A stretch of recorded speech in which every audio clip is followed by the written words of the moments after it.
lovers, it is G-Swizz here, and I'm here today with a book haul. So for the longest time I stopped buying books, and then I started buying books again. That's when I realized that I could never be on a book buying ban because I'm divergent. I actually posted that as a Goodreads update, and somebody said that I was now their Patronus because of it. Honestly, I don't know how I could be somebody's Patronus, but I guess I'll take that as a compliment. So I have 38 books to show you guys today. For the longest time I told myself I wasn't gonna buy any books until I got to Melbourne. If you guys don't know, I went to Melbourne for Vidcon. I was actually surprised that I kept the luggage requirements with like 5 kilos to spare. That's crazy. However, those aren't all the books that I'm going to show you guys today. So I'm going to show you guys what I've accumulated within the past, I don't know, month? Usually I have book hauls like once every 3 or 4 months. I did my last book haul last month. This is weird. Without further ado, I'm going to get started with the 38 books. So which pile should I start off with? Maybe I should start with the category of the books that were sent to me. Actually, just before we go into that category, I want to mention a book that doesn't really fit into any of these categories. I just bought it because I loved it. I needed it in my life. And that is the Ultimate Marvel Guide to Spider-Man. If you guys don't know, these are so awesome. They have gilded gold pages, first of all, so like why wouldn't you buy them? And inside it gives you like the history of everything. It gives you a character guide and it gives you key comics to read. It's kind of like an encyclopedia of sorts, but for these characters. This one says Spider-Man, but it's really for the Spider-Verse because you get to know so much more characters in the Spider-Verse. And I've also got the Guardians of the Galaxy one, and I really found that one helpful. That one helped me pick out some comics to read for the Guardians of the Galaxy universe, and so I hope that this will do the same. And I need to get the Doctor Strange one. Yeah, I'm just gonna keep collecting these and I'm gonna keep reading that. Ow, this hit my collarbone. Spidey, why would you do that? Now let's go on to the books that were sent to me. My collarbone still hurts. Spidey, you suck. So the first book that I have to mention was sent to me. It was actually sent to me by the author. I won her giveaway. The author is Laurie Elizabeth Flynn, and her book is First. Now, I don't really know too much about this book, but I've seen somebody talk about it on their channel. I think it was Kate at Kate's Book Date, and I think she really enjoyed it, and so I was like, yeah, may as well retweet and follow, see if I win this giveaway. And hey, I ended up winning a giveaway. It actually took 2 months to get here because it was coming from the US. And of course, it's signed, and it was signed in pink, which is really awesome. This is a young adult contemporary, and I'm actually really excited to read it. Thank you so much, Laurie. I don't know if you're watching this, but yeah, thank you again for letting me win your giveaway because that was just a pleasant surprise. Next 2 books that were sent to me are the same book, but different editions. One was sent by a publisher, one was sent by the subscription service. Can you guess which one it is?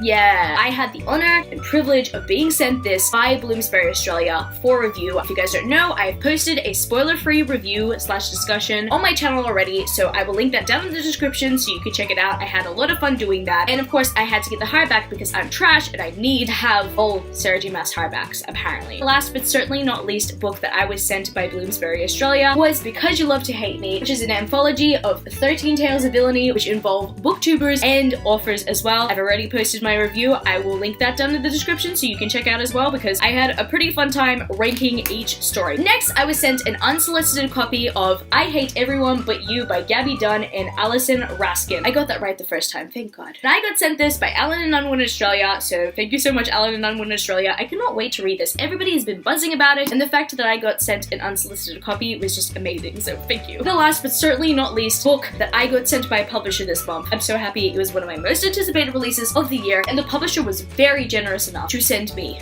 Warcross by Marie Lu. If you guys don't know, this is our BIBLIO Squad book pick of the month for October. I'm not too sure if we've planned dates yet because at the time that I'm filming this, we haven't even done our Tower of Dawn live show yet. I've already read this. I loved it. There was one aspect of the story that I didn't love, but besides that, I loved everything about it. And there is a review to come on this channel, so stay tuned for that because I'm pretty excited to talk about this book with you guys. Technically, I have to count this as like a book that was sent to me, but really like it was past me because I ordered it previously and Depository finally sent it to me. It is A Light by Scott Siegler. If you guys don't know, this is the second book in the Generations trilogy. I hold the first and third book last haul, and now I have the second one, so there's that. The next couple of books I have here were books that I bought from my workplace when they were doing a 30% off family and friends night, so that was really cool. So the first one that I have here is It Started With Goodbye by Christina June. I have read this. It was fun. It wasn't too great, but it was still pretty good. In fact, it's actually a contemporary retelling of Cinderella, and so I really enjoyed that aspect of the story, and I also really love the cover. It's awesome. The next book that I picked up from my workplace was The Lost Girl at Astor Street by Stephanie Morrill. The reason why I picked this up is because it takes place in the Jazz Age, and if you guys don't know, like, I am obsessed with Jazz Age and Gatsby and all that stuff, like mostly Gatsby because I really love Gatsby. And I'm not really usually the biggest fan of Christian historical fiction, like ever. Like I never go near Christian historical fiction, but this sounded pretty interesting to me, and it's YA as well, so I'm interested to see the take on the Jazz Age here, and it also has pretty good reviews on Goodreads, so I hope that I'm pleasantly surprised surprised by this. The second last book that I picked up from there was Remember to Forget by Ashley Royer. I think my friend Annalie at Annalie Joy read this book and she really did enjoy it. This was actually a Wattpad award winner, so I'm pretty interested to read this. And the final book that I picked up there during that night was The Evaporation of Sophie Snow by Mary Weber. If you guys don't know, I've read the Storm Siren trilogy by Mary Weber and I did enjoy it, but this one sounds so much more interesting in a way and so much more up my alley. So I was having a discussion with the Biblio Squad girls about future book picks of the month, and this one came up in conversation, but I wasn't too sure when it was going to be published in Australia. In fact, it's not really published in Australia because this is like an American publishing company anyway, but I noticed for some reason very recently my workplace had a copy, and it did come out at my workplace months later than the actual release date, but alas, I have it and it is gorgeous. I don't know too much about this, but I know that it's giving me Ready Player One and Warcross vibes. It has to do with online gaming, so I'm really excited to read this and give something else from Mary Weber a chance. Now I will talk about the books that I picked up in Melbourne. If you guys don't know where I went in Melbourne to buy my books, I went to Dimmock's Collins Street, and oh boy, it was so good. By the way, if you want to know more about my experiences in Melbourne, like slightly my experiences, mostly Kat at Stars and Embers experiences in Melbourne, she actually vlogged the whole thing. I will link all of her vlogs down in the description so you can check them out because we had a great time in Melbourne. And if you want to know what the first Australian VidCon was like as well as experiencing Melbourne, then go for it because it was just so fun. So the first two books that I picked up in Melbourne were Stephen King books, and that is the first two books in the Dark Tower series, The Gunslinger and The Drawing of Three. Now, I had watched the Dark Tower movie and I actually really enjoyed it. A lot of people really didn't like it, especially because it's like not accurate to the books at all, but I decided to give it a chance, and if I was intrigued, then I decided that I was gonna read the series. I was pretty satisfied with the movie. I know it wasn't the best thing ever, but I was like, you know what? I may as well continue on with this world. And so I decided that I was going to start the series. And so I read this book. It's not the greatest book ever, but it is an introduction to the series. And the reason why I bought the first two is because I know that everybody doesn't really like this book, and some people use this as the deciding factor whether to continue on, but I decided I was going to use these two as the deciding factor because this is just the introduction. It's a novella, there's not too much to it, but I want to check out the second book and see if it's any good. If the book is good, then I will be continuing on with the series. The next two books that I picked up were a part of a buy one get one for 50% off type of deal. I decided to pick up The Handmaid's Tale and One of Us is Lying. So One of Us is Lying is one of those books that just keep on coming up in book two, and it's just like, you know, everyone's talking about it, I don't think I'm gonna read it, and then all of a sudden I just started getting intrigued about it for some reason. I'm like, okay, I need to read this, and I don't even know why. I have a sudden urge to read this book. I seriously hope it's good because a lot of people keep on saying that it's pretty predictable, and then some people get surprised. It's a very polarized book in the booktube community, so I'm gonna give it a try. And I seriously love the UK edition better because, first of all, like shiny font and red pages, like what more would you want? And The Handmaid's Tale, on the other hand, is a classic, what was it again? A dystopian. Oh my goodness, G-Swizz. Seriously, I need to get more into classic dystopia. I love dystopia so much. I have this very weird urge to just read dystopian reads, and I decided that it was time to read this. I mean, now that there's a TV show out about it, I want to watch the TV show, but I can't watch the TV show without reading the book first because it's dystopia. I need it. The next book I picked up in Melbourne was Vicious by V.E. Schwab. If you guys don't know, she's the author of the Darker Shade of Magic series, one of my favorite series ever. I love it. In fact, this was the very first book that I wanted to pick up by her, but I never ever picked it up. So at Melbourne, I decided it was time. I needed to pick up Vicious, and this has to do with two guys with superpowers and villainy and all that good stuff that you really want in a Victoria Schwab novel, so that's what I needed, and so I have it. The next book I picked up was on my to-buy list, so I needed to pick it up, and it was The Loneliest Girl in the Universe by Lauren Janes. I think I requested this from the publisher, and I think they said, oh yeah, you know, we'll send it to you, and it never came. But either way, I'm fine because the finished copy looks amazing, and I didn't mind spending my money on it because it is beautiful. And I think it has to do with a girl trapped in a spaceship in space, and it kind of gives me like Press vibes, and I'm digging that a lot. And I really love sci-fi, so I need more sci-fi in my life, and it's not even that much of a long read, so I'm pretty excited to get to this one. The next book I picked up in Melbourne was God's Grave by J. Kristoff. Oh my goodness, guys, I went to the God's Grave launch in Melbourne, and it was great. And in here, we also have a chapter sampler, but the chapter sampler turns into a poster, and that was really awesome. It was a very good, pleasant surprise to receive, and yeah, I met J. Kristoff, and I got my book signed. It says, For Grace, Conquer the World, and it's signed by him right there, and I'm so happy. I mean, like, he wants me to conquer the world. I'm really excited to read this book. I've read Nevernight, and I did enjoy Nevernight, and so I need to read God's Grave, but the thing is, like, these books are hella intimidating. Hopefully, I will be able to get through. And the final book that I bought from Melbourne, I literally bought at the airport on the way back to Sydney, and that is a bind-up of Animal Farm in 1984. Now, I thought that this was like a completely new book from George Orwell that I didn't see before, because the spine says, War is peace, 4 legs good, 2 legs bad, and I saw his face, I'm like, oh, George Orwell's face, is this like a biography of him? And I looked at it, and it's a bind-up of 1984 and Animal Farm. As you guys know, I am 1984 trash. I love love that book so much. I actually own the cheapest edition you can find, and I thought, you know, now's the time to get a new edition. And I don't actually own Animal Farm, and so I decided to justify me buying this. I was like, you know what? I need to own Animal Farm, but then I can own another copy of 1984 at the same time. So I got a copy with George Orwell's face on it because George Orwell is bae. Bae died like ages ago, but I like George Orwell. He's cool. This next stack of books that I have was pretty much the result of my spare spending money after Melbourne, and so I decided, let's go on another book buying binge because I'm having withdrawals right now. Seriously, the post-Vidcon depression is real. The first one on this list is Juniper Lemon's Happiness Index by Julie Israel. Now, I remember this being the Booktube-a-thon pick of this year. I really wanted to pick it up, but I couldn't afford it for some reason, and so I just never bought it. And then I saw it for pretty cheap, and I'm like, you know what? I'm gonna pick it up because, first of all, the cover is stunning. I mean, I know a lot of people mention that, but it actually sounded pretty interesting to me. And I know that it sounds interesting to me, but if I keep on buying contemporary, I need to read it. I need to read all the contemporaries on my shelf that have been sitting there because I'm such a sci-fi fantasy buff. The next book I have here is a sequel to a book that I have not yet read. Why do you do this, G-Swizz? Now I Rise. Sorry I had to do that. This is the sequel to And I Darken by Kirsten White, which I said that I would read last year, and I didn't end up reading last year, and now I have the second book, and I haven't read this one yet, but I know that I'm really gonna like this series. The next book I picked up is a book that I've wanted to pick up for years, and I never got the chance to do that, and that is Wonder by Arte Palacio. If you guys don't know, there's gonna be a film based off of this book, and it has to do with a kid who has a facial deformity, and this one I know is gonna hit me hard, and not because of the same reasons why it hits other people hard whenever they read it. It's gonna hit me hard because I once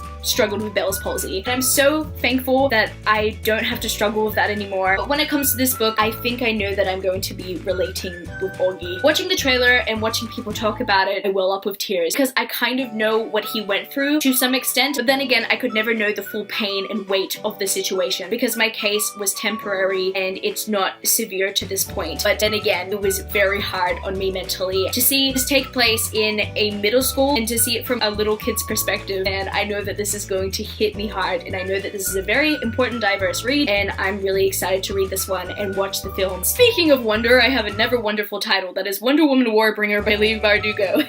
So you guys all know that I'm not really a DC fan, but you know what? I fell into the trap of buying a DC Icons book. I told myself maybe I'll pick up the Sarah J Maas one, but I couldn't care less. And then all of a sudden the Wonder Woman movie comes out, and I decided that I really did care. Wonder Woman is amazing. In fact, you know what's really funny? Like the other day, my baby sister mistook Wonder Woman for me. I'm proud of her. And speaking of superhero books, I've got Miles Morales' Spider-Man, which is by Jason Reynolds. I am loving it so much, guys. I'm currently like past halfway through it, and I adore it. I'm so happy that Miles Morales is getting a lot more attention. If you guys don't know, Miles Morales is half African-American and half Puerto Rican. I think he's Puerto Rican. Please correct me if I'm wrong there. Seriously, guys, I think everybody should pick this book up. I'm so surprised that everybody's talking about Wonder Woman Warbringer, but they're not talking about this book. It's not just an amazing Spider-Man book. It is a very, very amazing diverse book. If you guys are looking for more diversity in your books, and if you're wanting something that is just fun rather than just diverse, I would recommend Miles Morales Spider-Man by Jason Reynolds to you guys. It is amazing. It deserves more hype, guys. And the last book that I have to mention before I get onto the comics, because I've got a stack of comics, will be a modern poetry book, and that is The Princess Saves Herself in this one. So this is a modern poetry book. I had read it like a couple of days ago. It is one of my favorite books of all time now. Definitely recommend that you pick this up whether you liked Milk and Honey or you didn't like Milk and Honey. Just give this one a shot. It is really good. I recommend it so much. And finally, we get to this heavy stack of comics. So the first one I have here is a repurchase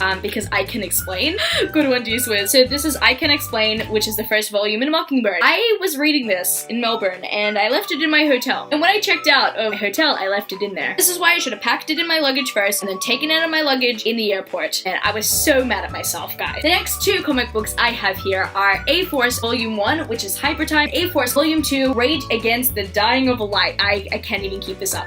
Previous haul, I hauled A-Force Volume 0, and now I have the complete collection. And the next series I have here is the Marvel's Agents of S.H.I.E.L.D. series. The first one being the Coulson Protocols, and the second one being Under New Management. Oh, I forgot to mention, I purchased this one in Melbourne as well, because I couldn't find this one in a Sydney bookstore. And the reason why I purchased this one in Melbourne is because I had previously read this one, and I really enjoyed this one, and so I decided may as well continue. The next comic I have here is Deadpool and Cable Split Second. And this one, I think, is just a bind up of random comics. It's not even a part of the series. I'm really excited to read it because first of all, Deadpool, that's like the biggest reason to pick it up. Then second of all, I just want to know more about Cable. I mean, I know we're gonna get a movie with Cable in the movie anyway, and so I just decided may as well get to know Cable through a Deadpool and Cable comic. The next comic that I picked up was Rocket Raccoon and Groot, Tricks of the Trade, and this is first volume, and this is illustrated by Scotty Young. If you guys don't know who Scotty Young is, they are the illustrator of I Hate Fairyland, and I wanted to pick this up because I really liked their illustrations. Did read their free comic book day issue, and I really loved that one, and so I decided to pick up more things by this illustrator. The next start to a series that I wanted to pick up was Silk. So I have Silk Volume 0, which is the life and times of Cindy Moon, and Silk Volume 1, which is Sinister. I've been meaning to pick up this series ever since I found out that Silk was a thing. If you guys don't know, Silk is a part of the Spider-Verse, and it's really cool because she's also an Asian superhero, and I want to get to know more about the Spider-Universe ever since Spider-Man Homecoming because I'm trash. Speaking of the Spider-Verse, let's talk about Spider-Gwen. So I decided to pick up the Spider-Gwen series, so I've got Volume 0, which is Most Wanted, Volume 1, which is Greater Power, and then finally Volume 2, which is Weapon of Choice. I'm really excited to pick up this series because everyone talks about Spider-Gwen. I have a Spider-Gwen Funko Pop, and I also got a Spider-Gwen rock candy. I'm already a fan of Spider-Gwen. I haven't read any of Spider-Gwen's comics. If you guys don't know, I'll probably need to explain. Spider-Gwen takes place in another universe from main Spider-Man universe with Peter Parker. Except in this universe, Gwen Stacy is Spider-Gwen, and Peter Parker is still her love interest, but not Spider-Man. So the series is pretty much an alternate reality telling the reader what would happen if Gwen was the Spider-Man in the situation and Peter Parker was the original Gwen in the situation, if that makes sense. Finally, I just decided to pick up this special on a whim. I don't know why, I just did, and that is Spider-Man and Spider-Gwen sitting in a tree. Because it's two Spider characters in one universe. I have two kissing heads right next to me. This is weird. And also the art style is pretty intriguing, so I just decided, yeah, may as well give this one a try. And it's Miles Morales. I think that's the big reason why I picked it up, because I love Miles Morales. If I just...